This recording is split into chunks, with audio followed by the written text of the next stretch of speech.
मैंने सुना है एक बार एक राजा को स्वप्न आया। स्वप्न में राजा देखता है कि देवलोक में, छठे लोक में कोई दिव्य वस्त्र हैं। उन दिव्य वस्त्रों को जो भी धारण कर लेगा वो सदा सदा के लिए अमर हो जाएगा। सुबह राजा जगता है, उसे बहुत बेचैनी होती है और उस दिव्य वस्त्रों को प्राप्त करने की उसमें लालसा बढ़ती है। तो राजा घोषणा करवाता है अपने सारे राज्य में, जो कोई भी मुझे वो दिव्य वस्त्र ला कर देगा तो मैं उनको आधा राज्य सौंप दूंगा।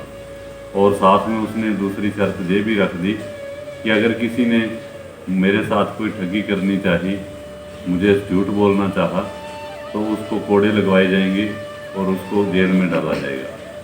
तो सारे राज्य में ये मुनादी करवा दी गई। तो कुछ दिन बीते, कोई भी दिव्य वस्त्र के बारे में राजा को कुछ बता नहीं सका। तो एक दिन वहाँ एक उस राज्य का ही बहुत मशहूर ठग था। वो मशहूर ठग एक दिन वहाँ राज्य दरबार में पेश होता है और राज दरबार में आकर कहता है कि राजन, मैं आपको वो देवलोक से दिव्य वस्त्र ला कर दूंगा, मुझे उन दिव्य वस्त्रों के बारे में पता है। तो राजा कहता है उसको कि आप देख लो, मैंने दूसरी शर्त भी उसमें एक लगा रखी है कि अगर आप वो दिव्य वस्त्र ना ला सके, आप कह रहे हैं कि मैं ला कर दूंगा, अगर ना ला सके तो आपको जेल में भी डाला जाएगा और आपको कोड़े लगाए जाएंगे। तो इस शर्त को वो ठग स्वीकार कर लेता है और कहता है कि नहीं राजन, मैं आपको 1 महीने के अंदर अंदर वो दिव्य वस्त्र ला कर दूंगा। तो राजा ने कहा ठीक है, आप मुझे दिव्य वस्त्र ला कर दें, मैं आपको आधा राज्य सौंप दूंगा। तो वो व्यक्ति चला गया वस्त्र लेने के लिए। 1 दिन बीते, 2 दिन बीते, हफ्ता बीत जाता है, 15 दिन बीत जाते हैं और उसकी दी हुई जो तारीख है, तय तिथि है, वो नज़दीक आ जाती है। और अंतिम दिन वो राज्य दरबार में वस्त्र लेकर, वस्त्रों से भरा हुआ एक ट्रंक लेकर वहाँ राज दरबार में पेश होता है और कहता है कि राजन, मैं वस्त्र ले आया हूँ। इस ट्रंक में वो दिव्य वस्त्र हैं जिनको धारण करने से कोई भी व्यक्ति अमर हो जाता है। तो राजन कहता है ठीक है, इसी दरबार में आप ट्रंक खोल कर वो वस्त्र सभी को दिखलाओ और मैं वो वस्त्र धारण करूँगा। तो वो व्यक्ति कहता है कि इसमें एक दिक्कत है। कहते क्या दिक्कत है? तो कहते कि इन वस्त्रों को, ये वस्त्र जो हैं अदृश्य हैं, इन वस्त्रों को वही व्यक्ति देख सकता है जो बड़ा बुद्धिमान है, जो बड़ा नेक दिल है और जिसने कभी कोई भ्रष्टाचार नहीं किया, जिसने इस राज्य का कोई पैसा नहीं खाया, वह व्यक्ति ही इस वस्त्रों को देख सकता है। तो राजन कहता है कि मेरे तो सारे दरबारी यहाँ ईमानदार हैं और सब बुद्धिमान हैं, आप चिंता मत करें, आप उन वस्त्रों को उन ट्रंकी से निकालें और मुझे सौंपें। तो वो व्यक्ति ट्रंक खोलता है। ट्रंक बिल्कुल खाली ट्रंक है और खाली ट्रंक में ऐसे ही उसने ऐसे हाथ डाले और ऊपर करके जी दिखाता है, राजन ये देखो कितने सुंदर वस्त्र हैं। और उन वस्त्रों को सबसे पहले वो जो प्रधान सेनापति है उसके पास ले जाता है। कहता है, प्रधान सेनापति जी देखिए कितने अलौकिक, कितने दिव्य सुंदर वस्त्र हैं।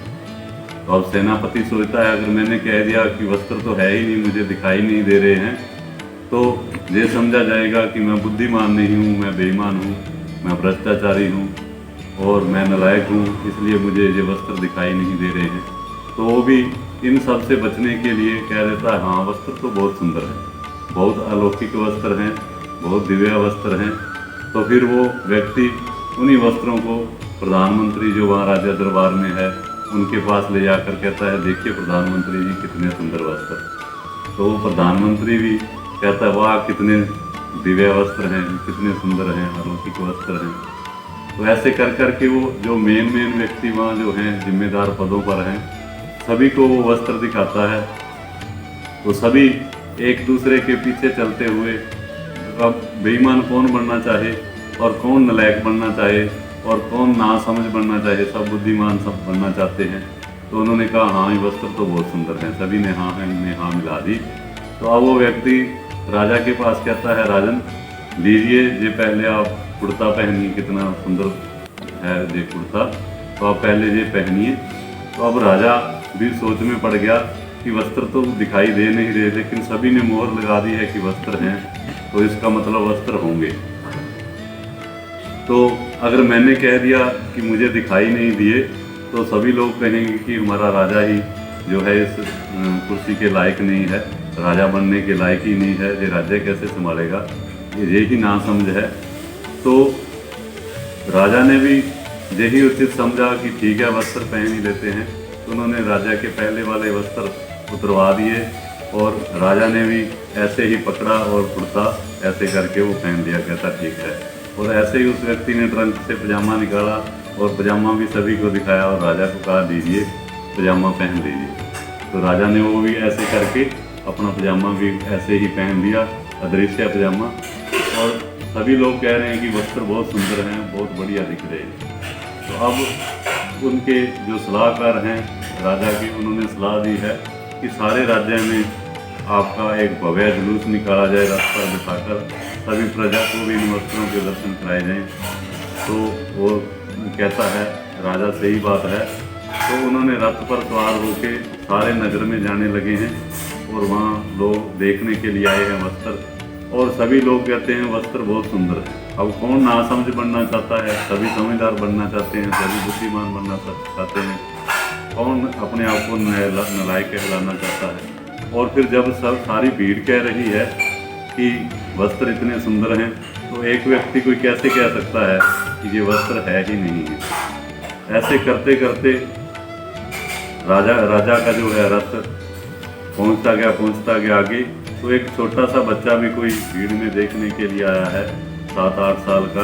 तो उसने भी जिद करी है कि पापा मैंने भी वस्त्र देखने हैं, पापा मैंने भी वस्त्र देखने हैं। तो उसका जो पिता है वो कहता है बेटा तू रहने दे, क्योंकि तू जो बात है जैसी है वैसी बोल देता है, इसलिए तू रहने दे।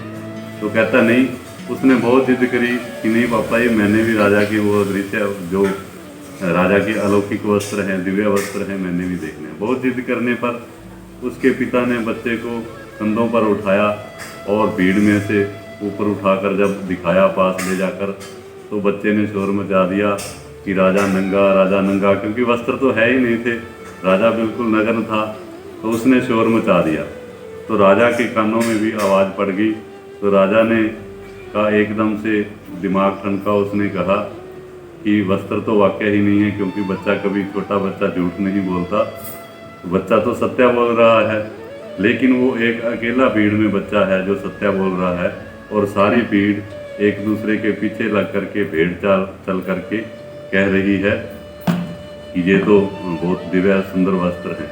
तो राजा रथ से उतरा है, उसने अपने पुराने वस्त्र पहने और उस बच्चे को अपने रथ पर सवार कर दिया, बिठा दिया, और बिठा करके सभी लोगों को कहा कि ये बिल्कुल सच्चा व्यक्ति है हमारे नगर में, एक बच्चा बिल्कुल सच्चा है, चाहे ये अकेला है सारी भीड़ में, लेकिन ये सच्चा है। और मैं अपना जो आधा राज्य है उस व्यक्ति को देने वाला था, इस व्यक्ति को मैं अपना आधा राज्य सौंपता हूँ। और सैनिकों को आदेश दिए कि तुरंत उस व्यक्ति को गिरफ्तार करो और उसको जेल में डालो और उसके कोड़े लगाओ, उसने मेरे साथ ठगी की है। तो ऐसे ही व्यक्ति भीड़ के पीछे चल करके कि आज मैं फलानी जगह पर गया, मुझे ये लाभ हुआ, किसी ने कह दिया, और सारी भीड़ उसके पीछे लग जाती है कि हाँ ऐसा होता है। और जिधर भीड़ चलती है लोग भी उसके पीछे चलते हैं। लेकिन ये जरूरी नहीं है कि जहाँ भीड़ होगी वहाँ सत्य भी होगा। सत्य के रास्ते पर चलने वाला उस बच्चे की तरह कोई व्यक्ति विरला होता है। और जो व्यक्ति चाहे वो अकेला ही है सत्य के रास्ते पर चलता है, तो ये परमात्मा भी, ये अस्तित्व भी उस बच्चे की, उस राजे की तरह उसको अपना आधा क्या सारा राज्य सौंप देता है। जो सत्य पर के रास्ते पर चलता है, चाहे वो अकेला है, फिर परमात्मा भी उसकी बात मानता है, ये अस्तित्व भी उसकी बात सुनता है, और अस्तित्व उसको अपना सब कुछ सौंप देता है। और सत्य के रास्ते पर चलने वाला व्यक्ति हमेशा अकेला होता है, ये हमें याद रखने की ज़रूरत है। जहाँ भीड़ होगी वहाँ सत्य कम होगा, और जहाँ व्यक्ति अकेला चल रहा है रास्ते पर, भीड़ नहीं है, तो आप ये मत समझना कि वहाँ सत्य नहीं है, वहाँ सत्य मिलने की अत्यधिक संभावना। मेरा सभी को प्रणाम।